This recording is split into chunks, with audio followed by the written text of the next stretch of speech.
যখনই এই পৃথিবীটা থরথর করে কাঁপতেছিল, সাথে সাথে আল্লাহ রাব্বুল আলামিন 7টা পাহাড় বসায় দিলেন। যখনই পাহাড় বসায় দিলেন, ফেরেশতারা দেখে অবাক হয়ে গেল। ইয়া রাব্বুল আলামিন, এই পাহাড়ের নাকি এত শক্তি যা পৃথিবীর থরথরানি কাঁপনকে বন্ধ করে দিল। ফেরেশতা আবার প্রশ্ন করলেন, ইয়া রাব্বুল আলামিন, এই পাহাড়ের চাইতে কি শক্তিশালী আপনার সৃষ্টিকুলের মাঝে কিছু আছে নাকি? আল্লাহ রাব্বুল আলামিন বললেন, নাম আছে। মা হিয়া, সেটা কি? সাথে সাথে আল্লাহ রাব্বুল আলামিন বললেন, আল হাদিদ। হাদিদ মানে কি বলেন তো? হাদিদ মানে লৌহা। আল্লাহ রাব্বুল আলামিন বলেন, আমি লৌহার নামে সূরা নাজিল করেছি। আল্লাহ রাব্বুল আলামিন বলেন, 114টি আমি সূরা দিয়েছি। সূরাতুল বাকারা গাবিন নামে আমি সূরা দিয়েছি। সূরাতুল আনকাবুত মাকড়সার নামে আমি সূরা দিয়েছি। সূরাতুন নামলি পিপিলিকার নামে আমি সূরা দিয়েছি।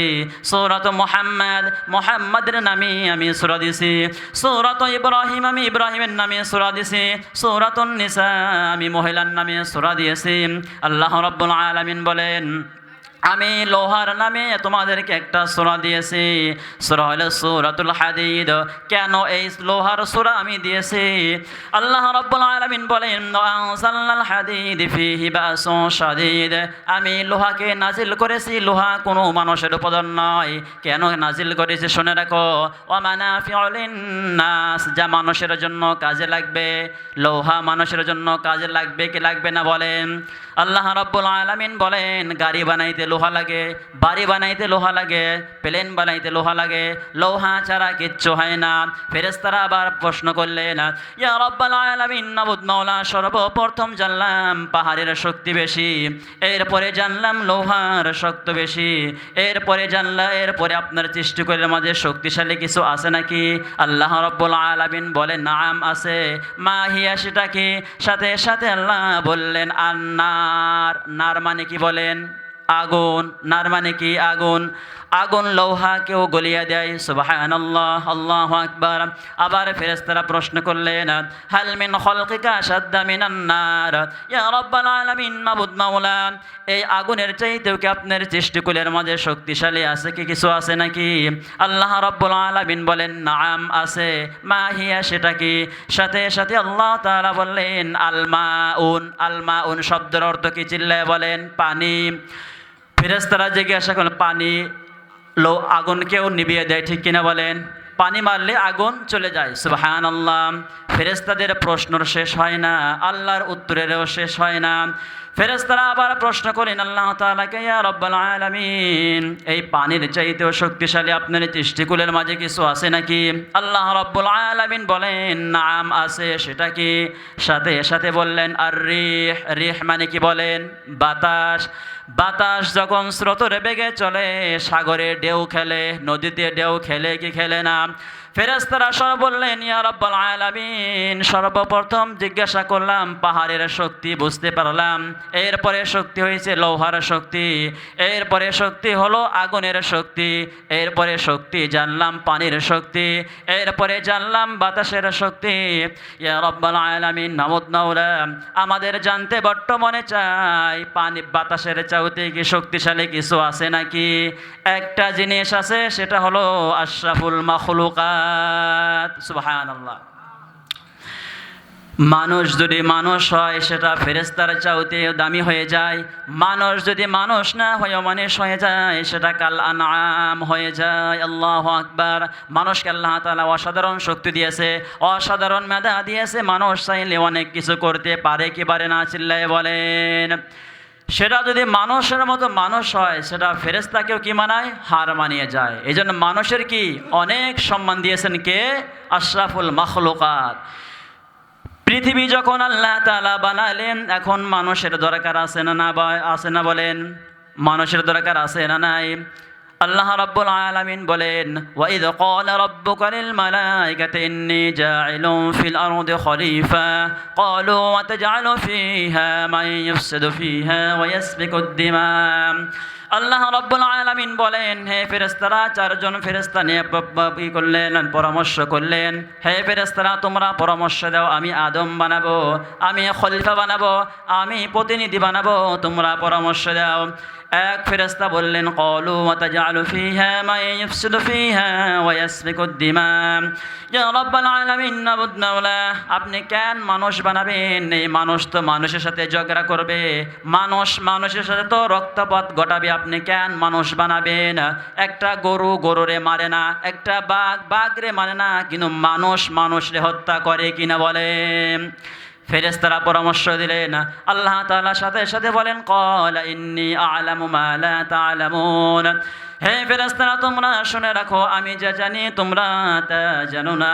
আমার ডিসিশন ফাইনাল, আমি আদম বানাবো, আমি প্রতিনিধি বানাবো, যেই প্রতিনিধি বানানোর কারণে আমার গোলামি করবে, আমার গোলামের বিনিময় আমি তাদেরকে জান্নাত দিয়ে দেব। সুবহানাল্লাহ।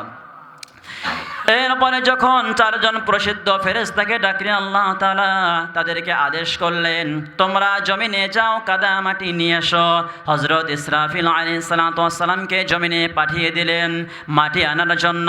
যখন হযরত ইসরাফিল আলাইহিস সালাতু ওয়াস সালাম জমিনে মাটি আনার জন্য গেলেন, মাটির কান্নায় পড়ে গেলেন। ইসরাফিল আলাইহিস সালাতু ওয়াস সালাম মাটির কান্নায় পড়ে গেলেন, মাটির মহব্বতে পড়ে গেলেন। মাটি না এনে ব্যর্থ কণ্ঠে আল্লাহর দরবারে ফিরে গেলেন। দ্বিতীয়বার মিকাইল আলাইহিস সালাতু ওয়াস সালামকে মাটি আনার জন্য জমিনে পাঠিয়ে দিলেন। যখন মাটি আনার জন্য পাঠিয়ে দিলেন, মিকাইল আলাইহিস সালাতু ওয়াস সালাম সেই মাটির মহব্বতে পড়ে গেলেন, মাটির কান্নায় পড়ে গেলেন। মাটি না এনে খালি হাতে ব্যর্থ হয়ে আল্লাহর দরবারে চলে গেলেন। তৃতীয় নম্বরে হযরত জিবরাইল আলাইহিস সালাতু ওয়াস সালাম যখন মাটির জন্য গেলেন, সেম তেমনিভাবে মাটির কান্নায় পড়ে গেলেন, ভালোবাসায় পড়ে গেলেন। মাটি না এনে ব্যর্থ কণ্ঠে আল্লাহর দরবারে চলে গেলেন। শেষ যখন মালাকুল মাউত আজরাইল আলাইহিস সালাতু ওয়াস সালাম যখন জমিনে চলে গেলেন, মাটির কান্নায় পড়ে গেলেন, মাটির মহব্বতে পড়ে গেলেন, মাটির ভালোবাসায় পড়ে গেলেন। মালাকুল মাউত যখন বললেন, মাটি তুমি কান্না করে লাভ নাই, তুমি জোরাজুরি করে লাভ নাই, আল্লাহ আমাকে আদেশ করেছে তোমাকে নিয়ে যেতে হবে। তাফসীর সাক্ষ্য দেয়, তাফসীর ব্যাখ্যা দেয়, যখন এক থাপা মাটি নিয়ে গেলেন, হাজার হাজার কোটি মন আল্লাহর দরবারে সেই মাটি নিয়ে গেলেন। সুবহানাল্লাহ। আল্লাহ তাআলা খুশি হয়ে গেলেন মাটি দেখে। আল্লাহ তাআলা বললেন, তোমার দ্বারাই সম্ভব একজন মায়ের কোল থেকে সন্তানের রূহটাকে বের করা। যাও যাও, তোমাকে আমি রূহ কবজ করার দায়িত্ব দিয়ে দিলাম। ইসরাফিল আলাইহিস সালাতু ওয়াস সালামকে হুইসেল বাজানোর দায়িত্ব দিয়ে দিলেন। হযরত মিকাইল আলাইহিস সালাতু ওয়াস সালামকে মেঘ বৃষ্টির পরিচালনার দায়িত্ব দিয়ে দিলেন। জিবরাইল আলাইহিস সালাতু ওয়াস সালামকে নবী আল্লাহর কথাগুলো নবীর দরবারে পৌঁছে দিলেন। চারজন ফেরেশতারা চারজন দায়িত্ব দিয়ে দিলেন কে? আল্লাহ তাআলা দায়িত্ব দিয়ে দিলেন চারজনকে। যখন এই মাটি নিয়ে আসলেন, সেই মাটিটার ধরন ছিল তিনুল লাজিব, অনেক শক্ত মাটি ছিল, এটাল মাটি ছিল। সেই মাটি দ্বারা মানুষ বানানো সম্ভব না। আল্লাহ রাব্বুল আলামিন এই বৃষ্টিকে আদেশ দিলেন, যখন তিনুল লাজিব এই আটাল মাটিটা 40 বছর পর্যন্ত রাখলেন। 40 বছর পর্যন্ত রাখার পরে আল্লাহ তাআলা বৃষ্টিকে আদেশ দিলেন, হে বৃষ্টি, এই আটাল মাটির উপরে 40 বছর যাবত পর্যন্ত পানি দিবা। আল্লাহু আকবার। এরপরে যখন সেই মাটিকে 40 বছর পর্যন্ত পানি দেওয়া হলো, পানি দেওয়ার পরে সেই মাটি হয়ে গেলেন হামাইম মাসনুন, কাদা মাটি হয়ে গেলেন। সেই কাদা মাটির উপরে 40 বছর আবার পানি দিলেন। মাটিটা যখন নরম হয়ে গেলেন, সেই মাটি দিয়ে হযরত আদম আলাইহিস সালাতু ওয়াস সালামের দেহের স্ট্রাকচার বানালেন কে? সেই মূর্তির মতো ডিজাইন করলেন।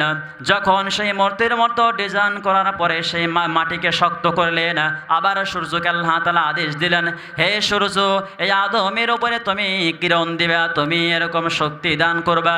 সাথে সাথে সেই আদম আলাইহিস সালাতু ওয়াস সালামের মূর্তির মতো ডিজাইনটা কালফাখর হয়ে গেলেন, ঠনঠনা হয়ে গেলেন, অনেক শক্ত হয়ে গেলেন। সুবহানাল্লাহ। যখনই শক্ত হয়ে গেলেন এইভাবে 40 বছর পর্যন্ত রাখলেন। রাখার পরে আল্লাহ তাআলা আদমের রূহ দান করলেন। কে? আল্লাহ তাআলা।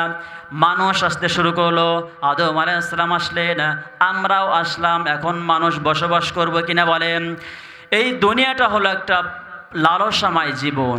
সবচেয়ে মিথ্যা হলো দুনিয়াটা, সবচেয়ে সত্য কি বলেন? মৃত্যু। এই দুনিয়ার পুরো জীবনটা হলো একটা লালসাময় জীবন। লোভ, মরিচিকা, মায়াজাল, এই মায়াজাল আমরা আটকে বসি। পরে মৃত্যুর কথা ভুলে গেছি, পাগলের মতো চুরছি। আরও টাকা লাগবে, আরও সম্পদ লাগবে, আর অর্থ লাগবে। এত টাকা দিয়ে কী হবে তোমার? এত সম্পদ দিয়ে কী হবে তোমার? একটু বন্ধ করেন, অনেক হয়েছে আর না, এটা চলে যাওয়ার কথা ভাবেন। হযরত ওমর রাদিয়াল্লাহু তাআলা বললেন, মুতু ক্বাবলা আন তামুতু হাসিবু ক্বাবলা আন তুহাসাবু আলাইহি। তোমার হিসাব নেওয়ার আগে তুমি নিজে নিজে একবার হিসাব করো না। ডান পাশে খাতা বের করে লেখো না তুমি দুনিয়াতে কি ভালো কাজ করেছিলা। 1 2 3 5 6 এরকম হিসাব করে সেগুলো দিয়ে তোমার আমার নাজাতের হস্তিলা হতে পারে কিনা পারে বলেন? বাম পাশে আপনি ডায়েরি বের করে লেখেন, কত আকাম করেছিলাম, কত গুনাহ করেছিলাম, কত জুনা করেছি, কত জমি মেরে খেয়েছি, মানুষকে কষ্ট দিয়েছি। এগুলো যদি আমরা হিসাব করতে যাই অনেকগুলো ডায়েরি হবে কি হবে না বলেন? এজন্য ওমর রাদিয়াল্লাহু তাআলা আনহু বলেন, মুতু ক্বাবলা আন তামুতু। তুমি মরার আগে একবার মরে আসো। এটা আবার কেমন কথা? মরার আগে কিভাবে মরবো? হযরত ওমর রাদিয়াল্লাহু তাআলা আনহু বলেন, চোখটা বন্ধ করে খাটের উপরে সুঠাম দেহের অধিকারী হয়ে আপনি শুয়ে পড়েন। এখন মনে করেন আপনি দুনিয়াতে নাই, কি কি হতে পারে? ছেলেমেয়েরা কান্না শুরু করবে, আপনার প্রাণের স্ত্রী মিলাপ শুরু করবে, সবচেয়ে বেশি কান্না করবে আপনার কলেজের টুকরা নয়নের পুটলি, আপনার আম্মা আলাদা বসে বসে কান্না করবে, আত্মীয় স্বজনরা কান্না করবে। কান্নার রোল পড়ে গেল, মসজিদে মাইকে অ্যানাউন্স করা হবে, অমুক এলাকা নিবাসী অমুকের ভাই অমুক দুনিয়াতে নাই। সকল আত্মীয় স্বজনরা আসতে শুরু করবে, ফেসবুকে স্ট্যাটাস দেওয়া হবে, সবাই সবাইকে জানাবে অমুক হাই স্কুল মাঠ প্রাঙ্গণে বিকাল 4টে বাজে আপনারা জানাজা। এরকম হবে কি হবে না বলেন? মনে করেন আপনি মারা গেছেন, এখন কি কি হতে পারে সেটাই বলছে। যাওয়া লাগবে কি না বলেন? এই দুনিয়া ছাড়তে হবে কি না বলেন?